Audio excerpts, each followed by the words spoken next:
जय हिंद साथियों, कैसे हैं आप सब। आई होप अच्छे होंगे। मैं आज आप लोग को बाल विकास एवं शिक्षा शास्त्र के कुछ इम्पोर्टेंट टॉपिक को लेकर के आया हूं, जो हमारे चैप्टर का पहला ही संस्करण है। विकास की अवधारणा और अधिगम से इसका संबंध है, इसके बारे में बात करेंगे।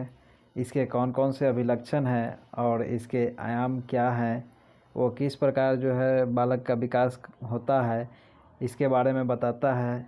इसके आयाम तो इस पे हम बात करेंगे बिल्कुल आसान भाषा में। तो बग़ैर समय लेते हुए, बग़ैर फिजूल की बात करते हुए मैं आप लोग को अपने टॉपिक पे ले चलता हूँ। दोस्तों, मैं हूँ दिनेश कुमार और आपका स्वागत करता हूँ अपने YouTube channel school of TET में। देखते हैं हम विकास की अवधारणा और इसका अधिगम से क्या संबंध है। Concept of development and its relation to study. दोस्तों, विकास किसे कहते हैं उसके बारे में थोड़ा जान लेते हैं। किसी भी बालक या बालिकाओं में लगातार होने वाले सुसंगत परिवर्तन को विकास कह सकते हैं। सुसंगत मतलब अच्छी आदतें।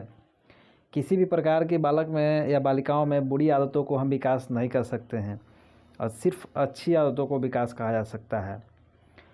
अरस्तु जी के अनुसार विकास आंतरिक एवं बाहरी कारणों से व्यक्ति में परिवर्तन होता है। बालक एवं बालिकाओं में आगे होने वाले परिवर्तन अब तक के अनुभव के परिपक्वता पर निर्भर करता है। जैसे कोई भी बालक पहले दोनों पैर और दोनों हाथों पर चलता है, जिस प्रकार से जानवर चलते हैं उस प्रकार से जो है चलना प्रारंभ करता है।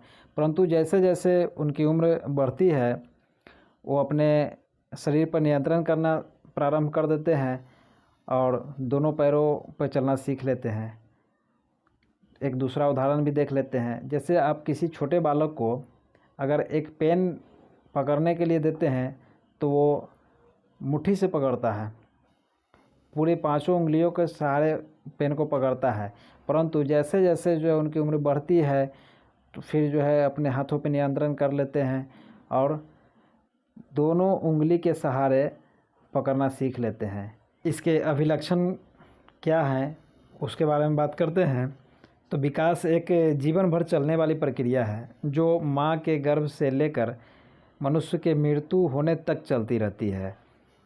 मनुष्य अपने जीवन काल में कुछ न कुछ हमेशा सीखता ही रहता है, कुछ नया करता ही रहता है।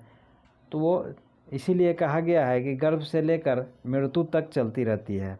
ये हमेशा नियमित और प्रगतिशील रहती है। अभी जैसा कि मैंने कहा कि हमेशा कुछ न कुछ मनुष्य सीखता ही रहता है, तो ये हमेशा नियमित और प्रगतिशील रहती है, जो सामान्य से विशिष्ट की ओर और सरल से जटिल की ओर, एकीकृत से क्रियात्मकता की ओर अग्रसर होती है।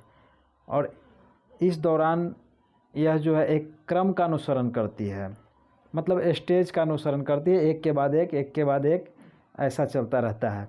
विकास बहुआयामी होता है। बहुआयामी कहने का तात्पर्य है कि यह किसी भी क्षेत्र से, किसी भी दिशा से मनुष्य में परिवर्तन ला सकता है। मनुष्य कहीं से भी कुछ भी सीख सकता है, इसीलिए इसे बहुआयामी कहा जाता है। और यह लचीला भी होता है।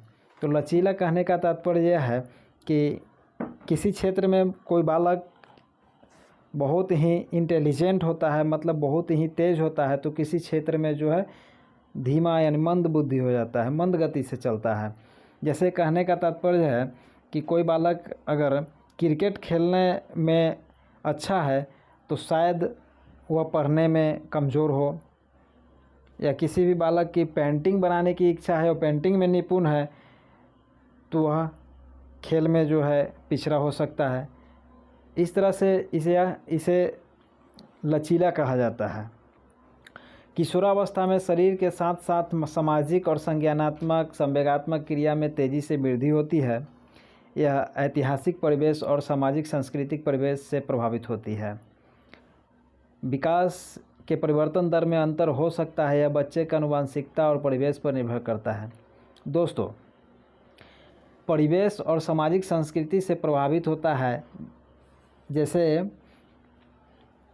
किसी भी बालक का परिवेश जो है अगर अच्छा होता है तो उसका विकास, और किसी बालक का परिवेश जो निम्न स्तर का होता है तो उसका विकास में बहुत ही डिफरेंट देखने के लिए मिलता है।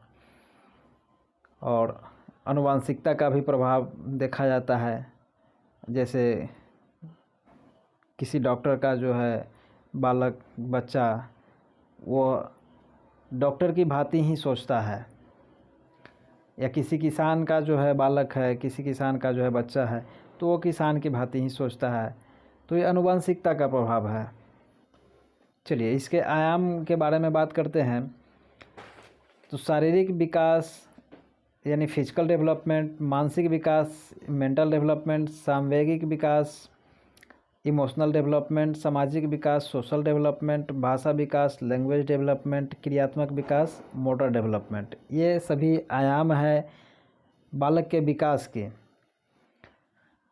इसके बारे में बात करते हैं तो शारीरिक विकास जो है इसमें बाहरी परिवर्तन होता है जिसे हम देख सकते हैं अपनी आँखों से, जैसे ऊंचाई बढ़ना, भार बढ़ना, लंबाई बढ़ना, ये सभी चीज़ें को हम प्रत्यक्ष आँखों से देख सकते हैं। प्रारंभ में शिशु अपने हर कार्य के लिए दूसरे पर निर्भर रहता है। जैसे जैसे समय बीतता है शरीर का विकास के साथ साथ वह अपने कार्य में सक्षम होने लगता है, वो अपने कार्य में निपुण होने लगता है। शारीरिक विकास पर आनुवंशिकता और परिवेश का भी प्रभाव देखने के लिए मिलता है। अगर बालक का खान पान अच्छा ना हुआ तो शारीरिक विकास को प्रभावित करता है, उसके परिवेश पे निर्भर करता है। अगर गंदगी में रहता है कोई बालक तो उसे ज़्यादा बीमारियां होगी तो शरीर का विकास नहीं हो पाएगा। तो इस तरह से जो है उसके परिवेश पर भी निर्भर करता है कि किस परिवेश से बिलोंग करता है, इस पर जो है शारीरिक विकास प्रभावित होता है। चलिए दूसरा टॉपिक है मानसिक विकास। इसे संज्ञानात्मक विकास भी कह सकते हैं। कोई भी बालक या बालिका किसी भी समस्या को हल करने में अपनी जो मानसिक क्षमता या योग्यता का प्रयोग कर नए ज्ञान को सीखता है या सीखती है उसे मानसिक विकास कह सकते हैं। जन्म के समय बालक के यह योग्यता का अभाव रहता है, परंतु जैसे जैसे उम्र बढ़ती है उसमें इस प्रकार की योग्यता आने लगती है। संज्ञानात्मक विकास के बारे में जानकारी शिक्षक को होनी चाहिए। जैसे आप लोग भावी शिक्षक बनने वाले हैं, आगे आपका भविष्य में जो है शिक्षक बनना होगा, तो इस तरह की जानकारियाँ आप लोग के पास होनी चाहिए ताकि आप जो है बच्चे के पाठ्यक्रम में अनुकूल परिवर्तन कर उसको इसमें जो है मदद कर सकते हैं, पढ़ाई लिखाई में उसे मदद कर सकते हैं। तो इस प्रकार जो है जानकारियाँ होनी चाहिए मानसिक विकास के बारे में। संवेगात्मक विकास, इसे भावात्मक विकास भी कह सकते हैं क्योंकि यह बच्चों के भाव से जुड़ा है। जैसे भय, क्रोध, घृणा, आश्चर्य, स्नेह, खुशी इत्यादि, ये सभी जो है संवेग है, मतलब इमोशंस है। इमोशन कहने का मतलब सिर्फ उदासी, रोना, ये इमोशंस नहीं, ये सभी इमोशंस है। भय, क्रोध, घृणा, आश्चर्य, स्नेह, खुशी, ये सभी इमोशंस है। तो शरीर बढ़ने के साथ साथ इसका विकास भी होता है और यह बच्चों के सामाजिक, बौद्धिक एवं नैतिक विकास को प्रभावित करता है। सभी आयामों में ये आयाम जो है संवेगात्मक विकास, ये इम्पोर्टेंट है, बहुत ही इम्पोर्टेंट है क्योंकि ये सभी आयाम को प्रभावित करता है। तो चलिए आगे देखते हैं। बच्चे के संतुलित विकास में इसका अहम भूमिका होता है। जैसा कि मैंने आप लोग को बताया अभी कि सभी आयामों को प्रभावित करता है, तो ये जो है उस बच्चे के संतुलित विकास को प्रभावित करता है।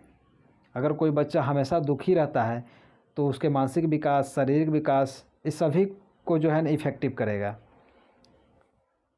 चलिए आगे देखते हैं क्रियात्मक विकास। बच्चे के द्वारा किसी भी कार्य करने की क्षमता, शक्ति या योग्यता का विकास होना ही क्रियात्मक विकास है। क्षमता, योग्यता कहना मतलब शरीर के उस गतिविधि से है जिसमें मांसपेशी और तंत्रिका तंत्र का समायोजन होता है। मतलब दोनों मिलकर कार्य करते हैं। जैसे टहलना, चलना, बोलना, उठना, बैठना, किसी भी प्रकार के कार्य को करने में जो क्षमता का प्रयोग होता है उसे क्रियात्मक विकास कहते हैं।